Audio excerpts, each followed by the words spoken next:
전국을 뒤흔들고 있는 명태균 씨 의혹, 법조팀 우정환 기자와 더 자세히 알아보겠습니다. 어서 오십시오.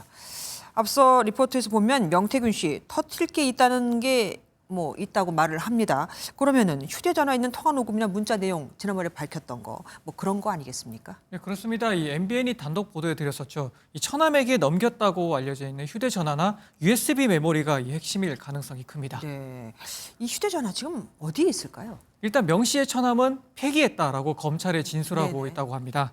하지만 명 씨가 측근에게는 아직 자료를 갖고 있다는 취지의 말을 한 만큼 이 휴대전화가 됐든 또는 데이터를 따로 뽑아낸 USB 메모리 같은 이 중요한 증거가 제3의 장소에 있을 가능성이 있습니다. 만약 명 씨가 처남에게 휴대전화를 버리라고 했다. 그러면은 증거인멸로 처벌받을 수도 있는 거 아닙니까? 이게 현행법에서는 자신의 범죄를 숨기려고 스스로 증거를 인멸하게 되면 요거는 방어권이 인정돼서 처벌이 되지가 않습니다. 네. 다만 다른 사람한테 내 범죄의 증거를 없애라. 이렇게 되면은 증거인멸 교사로 처벌이 될 수 있습니다. 그럼 명태균 씨도 해당하는 거 아닙니까? 이게 조건이 있습니다. 이 현직 부장판사한테 물어봤는데요. 네. 이게 그냥 휴대전화를 버려달라 하는 정도만 가지고는 방어권이 인정될 수가 있고 다만 정도를 넘어서는 인멸 시도가 있었다면 그때는 방어권 남용 이렇게 처벌받을 수가 있다고 설명했습니다. 잠깐만요.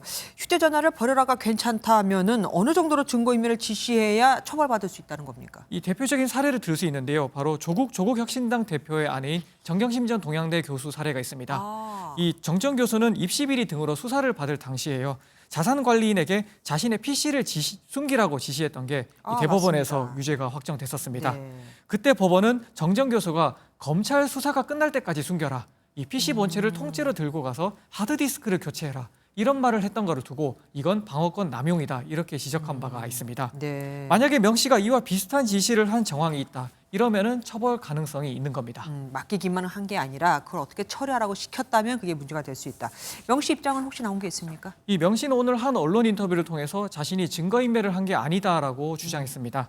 이 예전에 쓰던 휴대전화를 포렌식을 했고 이 데이터를 현재 휴대전화로 옮기는 작업을 한 다음에 그리고 남은 예전 휴대전화를 다시 처남에게 돌려준 것뿐이다. 이런 취지의 주장입니다. 네. 그리고 데이터가 옮겨진 현재 휴대전화는 압수수색 당시에 다 압수가 됐기 때문에 인멸된 증거는 없다. 이런 입장을 보이고 있습니다. 숨길 의도가 없다면은 포렌식까지 하면서 이전 휴대전화를 굳이 버릴 이유가 있겠습니까?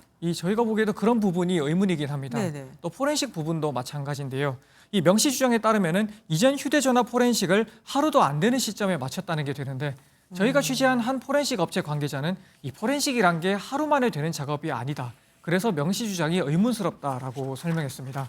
물론 수사 과정에서 쓰는 것처럼 이미 지워진 데이터까지 복구하는 진짜 의미의 포렌식이 아니라 단순히 일부 데이터를 옮기는 작업에 그쳤을 가능성도 있는데 이런 부분은 수사로 규명해야겠습니다.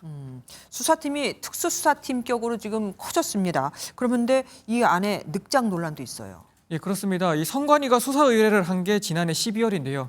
이 9개월 동안 검사가 없는 수사부가 맡았다가 뒤늦게 검사들이 투입됐고 이제서야 검사 10여 명 규모의 메모드급 팀이 구성됐습니다. 네. 이 일각에서 제기된 특수수사팀 구성 대신 이에 맞먹는 규모로 파견을 보낸 만큼 이제는 수사에 속도를 내야 한다라는 지적이 나오고 있습니다.